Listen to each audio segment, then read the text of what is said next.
आज की कहानी का टाइटल है कर्ण और इंद्र। महाभारत के पात्रों में कर्ण का नाम उनकी दानवीरता और अटूट साहस के लिए जाना जाता है। कर्ण का जीवन संघर्ष और त्याग की मिसाल है। कर्ण का जन्म कुंती और सूर्यदेव के पुत्र के रूप में हुआ, लेकिन कुंती ने सामाजिक कारणों से उन्हें नदी में प्रभावित कर दिया।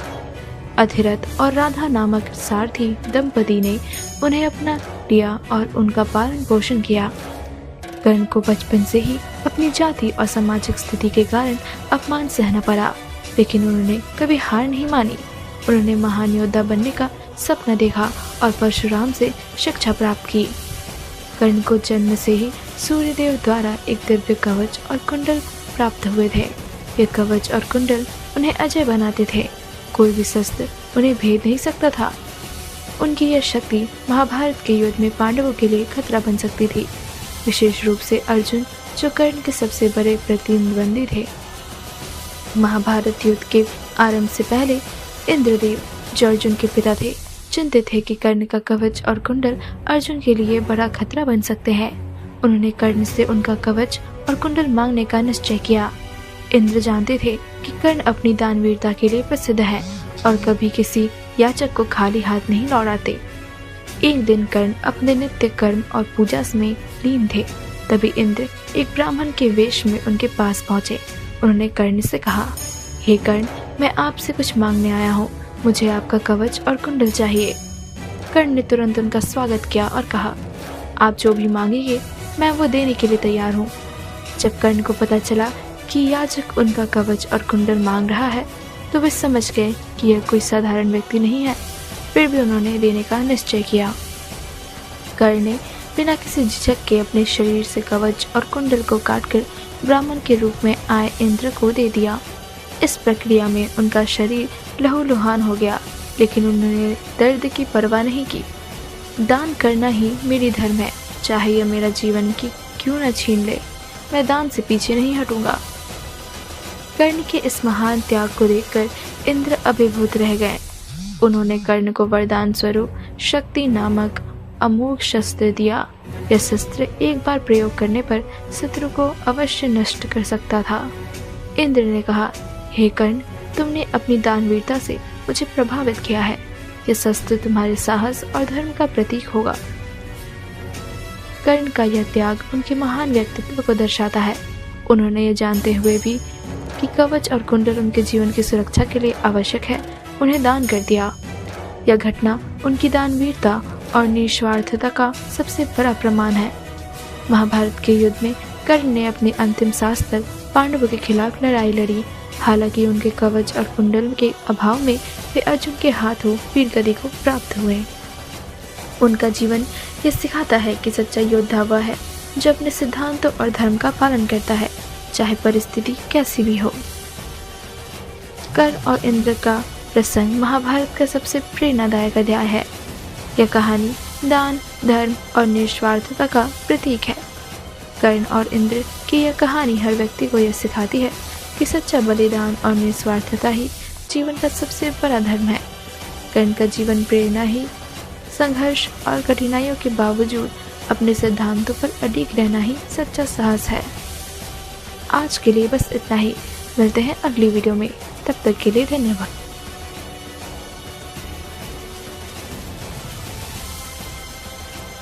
हेलो प्यारे दर्शकों, आज की कहानी में हम कृष्ण और सुदामा की सच्ची मित्रता की कहानी जानेंगे। आइए शुरू करते हैं। सुदामा और कृष्ण की मित्रता बाल्यकाल से गुरुकुल में शुरू हुई। वे दोनों महर्षि शांतिपनि के शिष्य थे।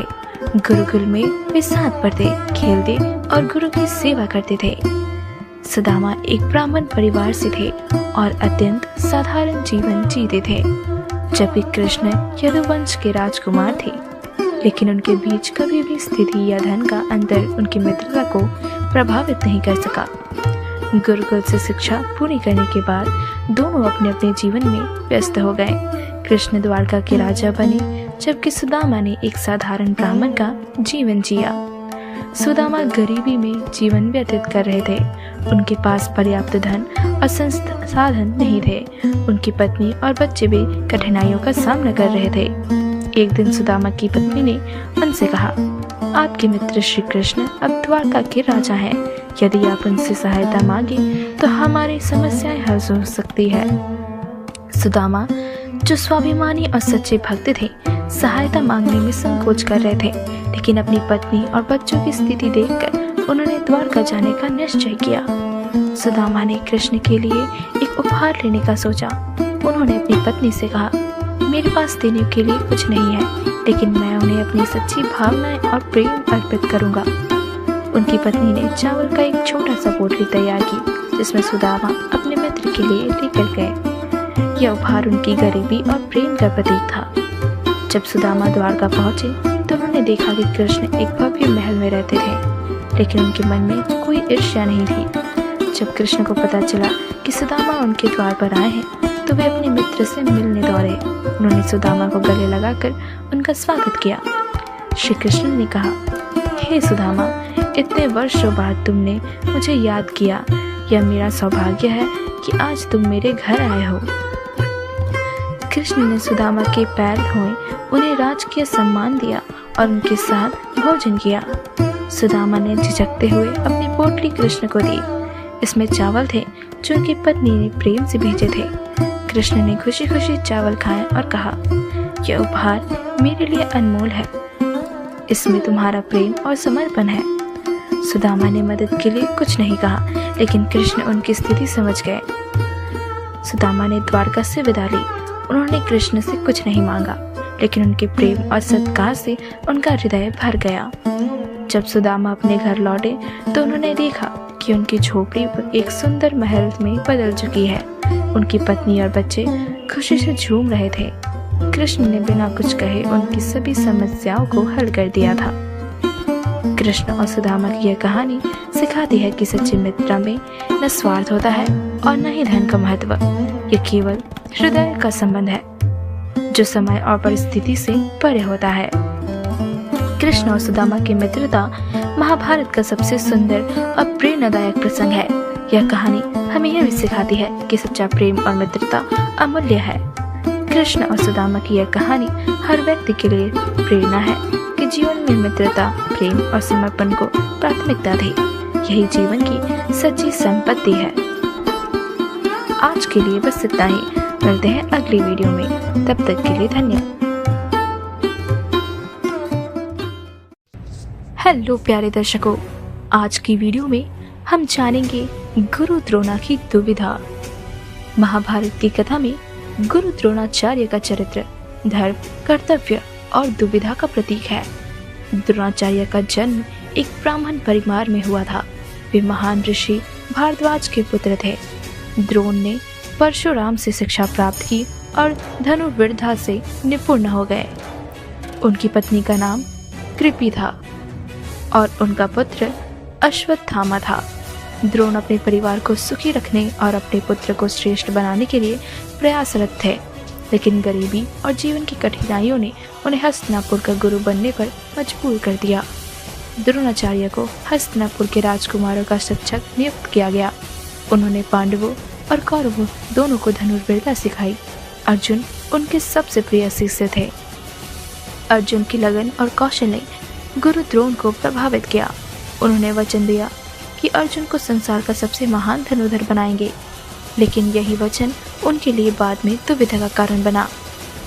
कर्ण, जो एक महान योद्धा बनने की इच्छा रखते थे, गुरु द्रोण के पास शिक्षा के लिए आए, लेकिन कर्ण, जो एक सुतपुत्र थे, उन्हें द्रोण ने यह कहकर अस्वीकार कर दिया कि वे केवल क्षत्रियों को ही शिक्षा देते हैं।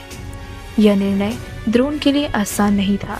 वे जानते थे कि कर्ण में प्रतिभा है, लेकिन समाज के नियमों और अर्जुन को दिए वचन के कारण वे कर्ण को शिष्य नहीं बना सके। यह घटना उनके जीवन की पहली बड़ी दुविधा थी। एकलव्य, जो निषाद राज के पुत्र थे, द्रोणाचार्य के पास धनुर्विद्या सीखने आए, लेकिन द्रोण ने उन्हें शिक्षा देने से मना कर दिया। एकलव्य ने गुरु द्रोण की प्रतिमा बनाकर खुद से धनुर्विद्या सीखी और महान धनुर्धर बन गए। अब अर्जुन ने देखा कि एकलव्य उनसे बेहतर है, तो द्रोण ने अर्जुन को दिया हुआ वचन निभाने के लिए एकलव्य से उनका दाहिना अंगूठा गुरु दक्षिणा में मांग लिया। इस घटना ने द्रोण को धर्म और वचन के बीच की गहरी दुविधा में डाल दिया। महाभारत के युद्ध में गुरु द्रोण ने कौरवों की ओर से युद्ध लड़ा। यह निर्णय उनके लिए आसान नहीं था, क्योंकि वे जानते थे कि पांडव धर्म के पक्ष में है। द्रोण की दुविधा तब और बढ़ गई जब उन्होंने अर्जुन और पांडवों के खिलाफ युद्ध करना पड़ा। एक और उनका कर्तव्य और कौरवों की निष्ठा थी, तो दूसरी ओर उनके प्रिय शिष्य अर्जुन और धर्म का पक्ष था। महाभारत युद्ध के दौरान द्रोणाचार्य को सबसे बड़ी दुविधा तब हुई जब उनके पुत्र अश्वत्थामा की मृत्यु की झूठी खबर फैलाई गई। यह खबर सुनकर द्रोणाचार्य ने अपने अस्त्र शस्त्र त्याग दिए और ध्यान में लीन हो गए। द्रोणाचार्य की स्थिति का लाभ लेकर द्रुपद के पुत्र धृतयुम्न ने उनका वध कर दिया। द्रोण की दुविधा का संदेश। कर्तव्य और धर्म का टकराव। गुरु द्रोण का जीवन यह दिखाता है कि कभी कभी कर्तव्य और धर्म के बीच संतुलन बनाना बहुत कठिन होता है। गुरु और शिष्य का संबंध। द्रोण और अर्जुन का संबंध गुरु शिष्य की आदर्श परिभाषा है, लेकिन इसमें भी कई बार कठिनाई आई। जीवन की अस्थिरता। द्रोण की कहानी सिखाती है कि जीवन में हर निर्णय आसान नहीं होता। अन्याय और परिणाम। कर्ण और एकलव्य के साथ हुए अन्याय ने यह दिखाया कि समाज के नियम कभी कभी प्रतिभा को दबा देते हैं। गुरु द्रोण की दुविधा महाभारत के सबसे गुण और प्रेरणादायक प्रसंगों में से एक है। यह कहानी धर्म, कर्तव्य और जीवन के कठिन नियमों को समझने का एक मार्गदर्शन है। आज के लिए बस इतना ही। मिलते हैं अगली वीडियो में, तब तक के लिए धन्यवाद। हेलो प्यारे दर्शकों, आज की कहानी का टाइटल है दुर्योधन का अहंकार। महाभारत में दुर्योधन का नाम शक्ति, महत्वाकांक्षा और अहंकार का प्रतीक है। उनका जीवन यह दिखाता है कि किस प्रकार घमंड और स्वार्थ एक व्यक्ति को विनाश की ओर ले जाते हैं। दुर्योधन हस्तिनापुर के महाराज धृतराष्ट्र और महारानी गांधारी के सबसे बड़े पुत्र थे। वे कौरवों के प्रमुख थे और उनके 99 भाइयों के साथ उनका लालन पालन हुआ। दुर्योधन बचपन से ही स्वाभिमानी और महत्वाकांक्षी थे। उनके स्वभाव में हमेशा से अपने अधिकारों के लिए लड़ने की भावना थी, लेकिन यह भावना जल्दी अहंकार में बदल गई। दुर्योधन की सबसे पहली और बड़ी समस्या पांडवों के प्रति उनकी ईर्ष्या थी। वे पांडवों की ताकत, गुण और जनता के बीच उनकी लोकप्रियता को सहन नहीं कर पाते थे। खासकर भीम और अर्जुन की शक्तियों से वे हमेशा असुरक्षित महसूस करते थे। दुर्योधन का अहंकार उन्हें यह मानने पर मजबूर करता था कि केवल वही हस्तिनापुर के सही उत्तराधिकारी है। उन्होंने कभी पांडवों को अपने बराबर मानने से इनकार कर दिया।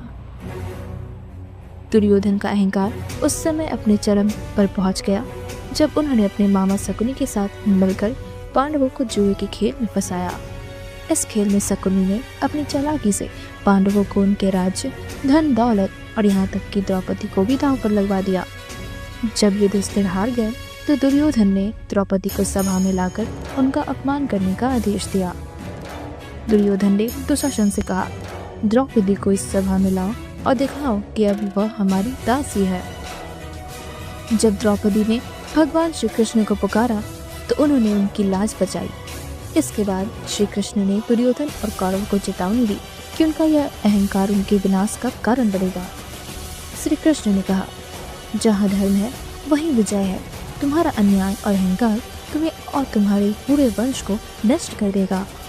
लेकिन दुर्योधन ने उनकी चेतावनी को नजरअंदाज कर दिया। उनका अहंकार इतना बढ़ चुका था कि वे अपने स्वयं को अपरजाय मानने लगे थे। दुर्योधन के अहंकार और पांडवों के साथ उनके अन्याय ने महाभारत के युद्ध का बीज बो दिया। उन्होंने अपने भाइयों, मित्रों और गुरु द्रोणाचार्य और भीष्म पितामह जैसे योद्धाओं को युद्ध के लिए तैयार कर दिया। मैं अर्जुन और भीम जैसे योद्धाओं को हराकर दिखाऊंगा कि कौरव सबसे शक्तिशाली है, उन्होंने कहा। लेकिन यह अहंकार उन्हें युद्ध के वास्तविक परिणाम को देखने से अंधा बना चुका था। कुरुक्षेत्र के युद्ध में पांडवों ने धर्म का पालन करते हुए विजय प्राप्त की। दुर्योधन ने अपने सारे भाइयों और सेना को खो दिया। अंत में भीम ने गदा युद्ध में दुर्योधन को पराजित किया। भीम ने दुर्योधन की जंघा पर प्रहार किया, जो उसके पतन का प्रतीक बना। यह प्रहार उस अपमान का बदला था जो दुर्योधन ने द्रौपदी के साथ किया था। अपनी मृत्यु से पहले दुर्योधन ने अपने जीवन के बारे में कहा, मैंने केवल अपने अधिकारों के लिए लड़ाई लड़ी। मैं गलत नहीं था, लेकिन मेरा अहंकार मेरे पतन का कारण बना। दुर्योधन से हमें क्या सीख मिलती है, आइए जानते हैं। अहंकार का विनाश। दुर्योधन का जीवन यह सिखाता है कि अहंकार मनुष्य को विनाश की ओर ले जाता है। अन्याय और अधर्म कभी टिक नहीं सकते। शक्ति का सही उपयोग न करना हमेशा पतन का कारण बनता है। दुर्योधन ने कभी अपने विरोधियों को क्षमा और दया से नहीं देखा, जो उनके पतन का बड़ा कारण बना। हेलो प्यारे दर्शकों, आज की कहानी में हम जानेंगे युधिष्ठिर के धर्म की कहानी। कुरुक्षेत्र युद्ध से पहले पांडवों को जुए में अपना सब कुछ हारने के कारण वनवास और अज्ञातवास में भेजा गया। वनवास के समय पांडव अनेक कठिनाइयों का सामना कर रहे थे। एक दिन दुर्योधन ने अपने मंत्री को भेजकर यहाँ पता लगाने की कोशिश की कि पांडव किस स्थिति में हैं। मंत्री ने देखा कि पांडव जंगल में कष्ट झेल रहे हैं, लेकिन युधिष्ठिर अभी भी शांत और संतुलित थे। मंत्री ने सोचा कि युधिष्ठिर से कठिन सवाल पूछकर उन्हें विचलित किया जाए। मंत्री ने युधिष्ठिर से पूछा, हे युधिष्ठिर, जब तुम्हारे पास राज्य, धन और सब कुछ सुख सुविधा नहीं बचा, तो तुम अभी भी इतने शांत कैसे हो? क्या तुम्हें ये सब खोने का दुख नहीं है? धन और राज्य स्थायी नहीं होते। जो कुछ हमने खोया वह समय और कर्म का परिणाम है, लेकिन धर्म और सत्य का पालन हमेशा हमारे साथ रहेगा। यही मेरे जीवन की सच्ची संपत्ति है। वनवास के दौरान पांडवों को प्यास लगी। युधिष्ठिर ने नकुल को पानी लाने के लिए भेजा। नकुल एक जलाशय तक पहुंचे, लेकिन वहां उन्होंने एक दिव्य आवाज सुनी, इस जल को पीने से पहले मेरे प्रश्नों का उत्तर दो। नकुल ने उस चेतावनी की अवहेलना की और जल पी लिया, जिसके परिणाम स्वरूप वे मूर्छित हो गए। एक एक कर सहदेव, अर्जुन और भीम भी जलाशय गए और वही चूक की। अंत में युधिष्ठिर खुद जलाशय पहुंचे। उन्होंने भी वही दिव्य आवाज सुनी। धर्मराज, जो इस परीक्षा के पीछे थे, ने युधिष्ठिर से कहा, यदि तुम जल पीना चाहते हो तो पहले मेरे प्रश्नों का उत्तर दो। युधिष्ठिर ने सहज स्वीकार किया और प्रश्नों का उत्तर देने के लिए तैयार हो गए। धर्मराज ने युधिष्ठिर से अनेक गुर और दार्शनिक प्रश्न पूछे। दुनिया में सबसे बड़ा आश्चर्य क्या है?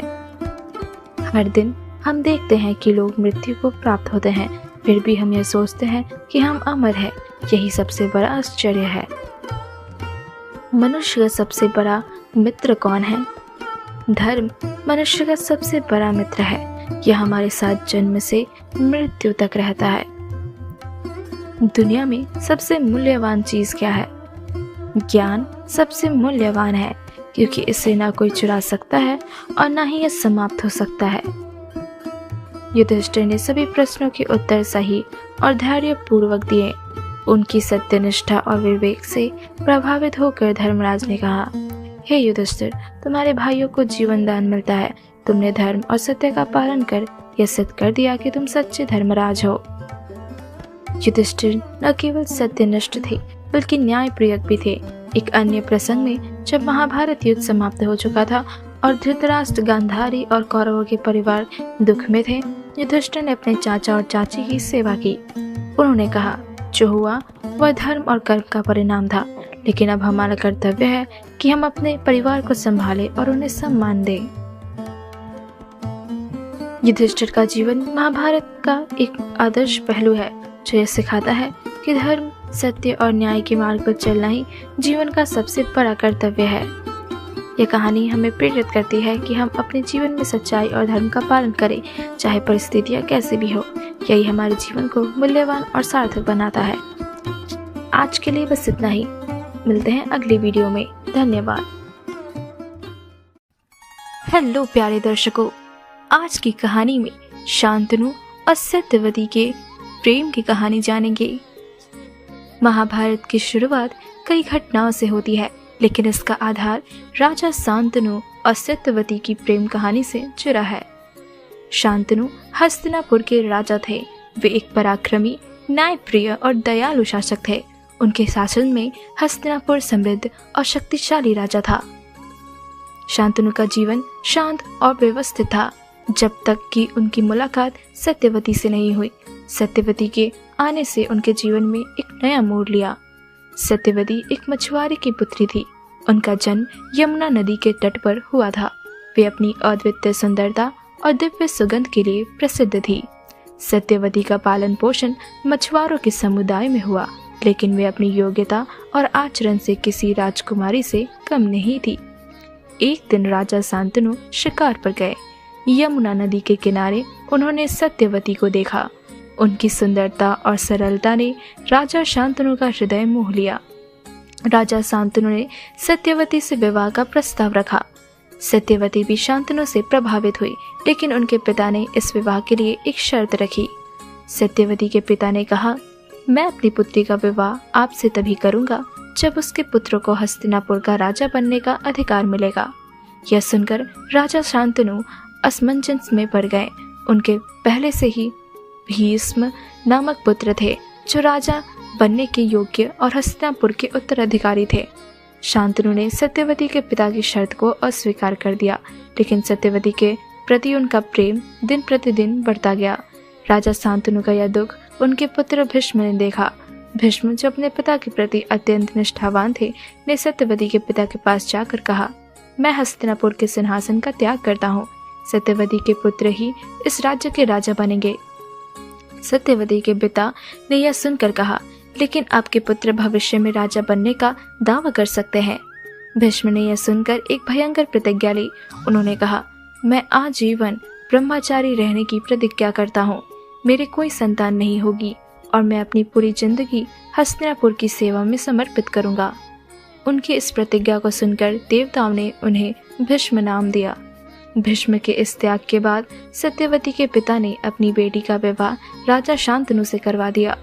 राजा शांतनु ने भीष्म को वरदान दिया कि वे इच्छा मृत्यु प्राप्त करेंगे। यह वरदान भीष्म के जीवन का सबसे बड़ा बल बन गया। सत्यवती के 2 पुत्र हुए, चित्रांगद और विचित्रवीर्य। चित्रांगद युद्ध में मारे गए और विचित्रवीर्य राजा का उत्तराधिकारी बने। विचित्रवीर्य का विवाह 2 राजकुमारियों अंबिका और अंबालिका से हुआ, लेकिन उनकी असमय मृत्यु से हस्तिनापुर का उत्तराधिकारी विहीन कर दिया। इस स्थिति में सत्यवती ने अपने पहले पुत्र महर्षि वेदव्यास को बुलाया। वेदव्यास ने सत्यवती के वंश को आगे बढ़ाने के लिए नियोग की प्रथा का पालन किया। इससे धृतराष्ट्र, पांडु और विदुर का जन्म हुआ। शांतनु और सत्यवती की कहानी केवल प्रेम की ही नहीं, बल्कि त्याग और परिवार के प्रति निष्ठा की भी है। भीष्म का त्याग, सत्यवती का धैर्य और शांतनु का प्रेम महाभारत की नींव रखता है। यह कहानी यह भी सिखाती है कि एक व्यक्ति के निर्णय और त्याग का प्रभाव आने वाली पीढ़ियों पर पड़ता है। शांतनु और सत्यवती की कहानी महाभारत की शुरुआत पर आधार है। यह प्रेम, त्याग और धर्म का प्रतीक है। यह कहानी हमें सिखाती है कि जीवन में प्रेम और त्याग के साथ साथ कर्तव्य और धर्म का पालन भी आवश्यक है। यही जीवन को सार्थक बनाता है। मिलते हैं अगली वीडियो में, तब तक के लिए धन्यवाद।